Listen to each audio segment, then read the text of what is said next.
economic relationship with one of the U.S.'s closest allies and biggest trading partners. The proposed import tax potentially leading to higher U.S. prices on imports like fuel, cars, and groceries. In a letter, the president suggesting part of the reason for the high rate is the U.S. fentanyl crisis and what he calls Canada's, quote, failure to stop the drugs from pouring into our country. People are getting killed and families are being destroyed. But there is little evidence of significant fentanyl smuggling across the northern border. According to Customs and Border Protection data, of the nearly 22,000 pounds of the drugs seized last year, just 43 pounds were seized at the northern border. The Canadian Prime Minister responding overnight that the government will continue to defend our workers and businesses.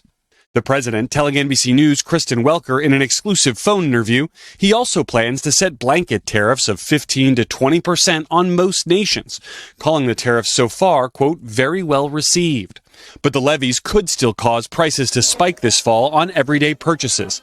The CEO of toy giant Hasbro explains. If you buy an action figure or a doll for $10, you would have to charge $15 to $18 just to maintain the same absolute profit dollars for the company. Trump responding, quote, I don't care about Hasbro's prices, adding, if they made their toys here, they wouldn't have a price increase. The president also telling NBC News he will send Patriot missile air defense systems and other weapons to NATO for distribution to Ukraine, with the U.S. being reimbursed.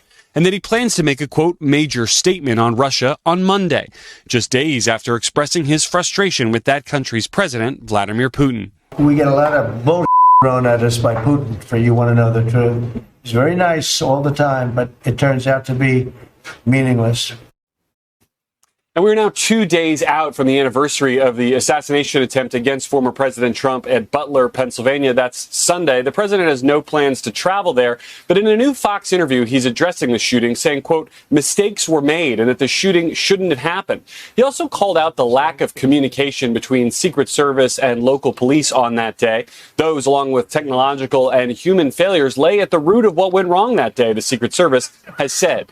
The 6 agents were suspended following the Secret Service's investigation of the incident, an agency official told NBC News, and the director, of course, stepped down later under pressure. The Secret Service said yesterday they are well on their way to adopting the 46 reforms recommended after Congress's investigation. Savannah? All right, Garrett, thank you. And we should mention